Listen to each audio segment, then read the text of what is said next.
This is the first Yeezy sneaker since the split with Adidas, and it costs $20.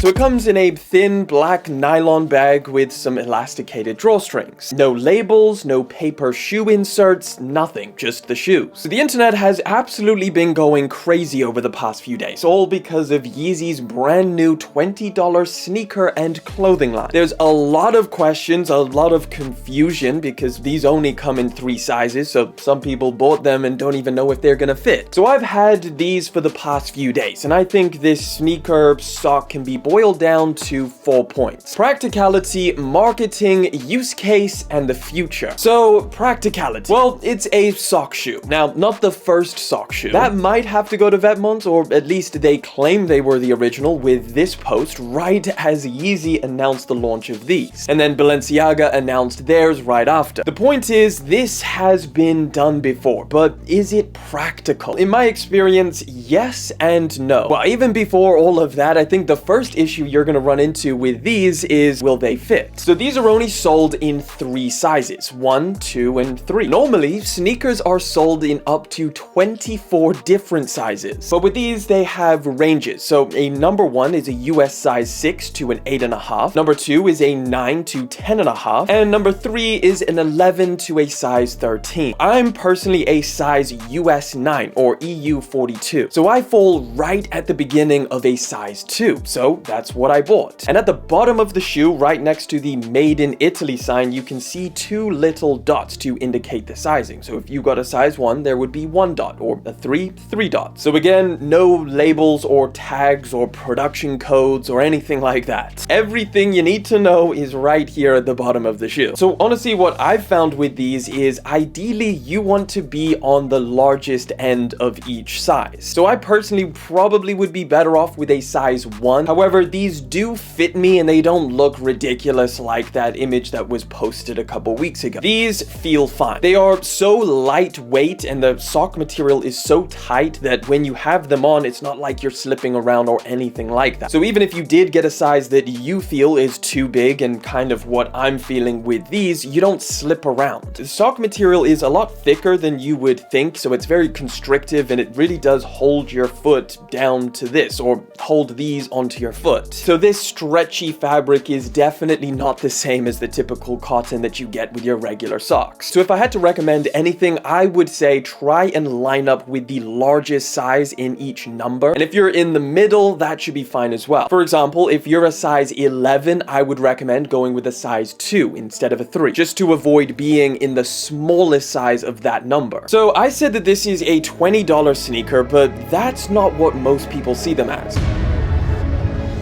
Because for almost 7 weeks, this was a $200 sneaker. They released these for pre-order on December the 28th for $200, and what most people thought was, damn, $200 for a pair of socks? But obviously, people still bought them, including me for this review. So when 7 weeks later, they dropped the price of these things from $200 down to just $20, everybody thought that it was some kind of mistake or error on the website. But I think that this was planned all along. You see, if Yeezy released a pair of sneakers for $20, everybody would see them as just being worth $20. But if it's a $200 shoe that is now $20, the perceived value is way higher. So when Ye released his now infamous Super Bowl advert and dropped the price of these to $20, 266,000 pairs were sold in a single day. And then to further prove my theory of this being planned all along, they then announced that they were going to be refunding $180 to anybody that bought these for $200. So now we have an actual $20 Yeezy sneaker. But what is the actual use case for these? Are we wearing them around? Are they even comfortable? Or at the very least, do they look good?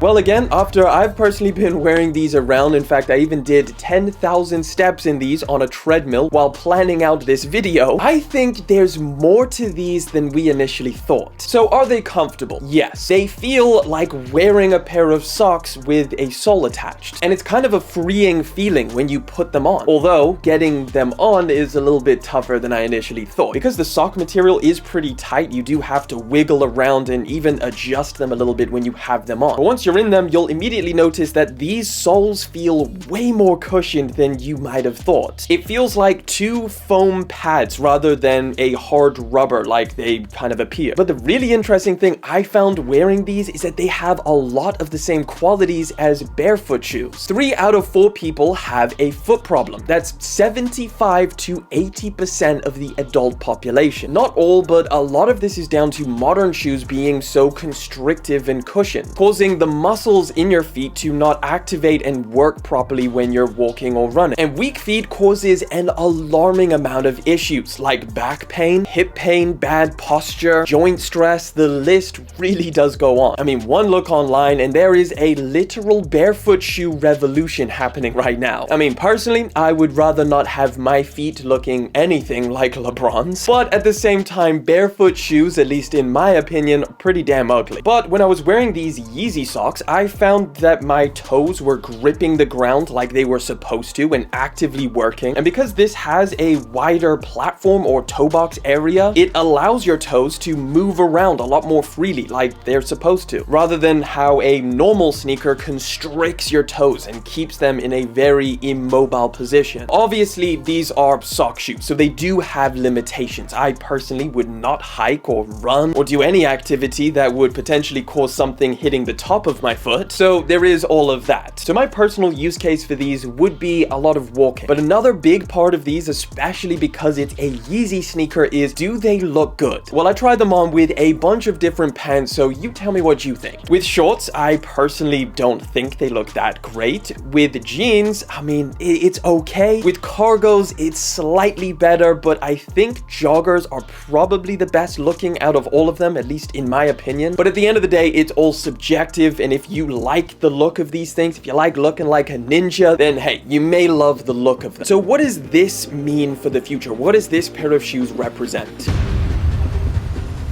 Well, for a very long time, Ye has been trying to sell clothing or sneakers for just $20. Gonna be selling for $20 each. Be $20.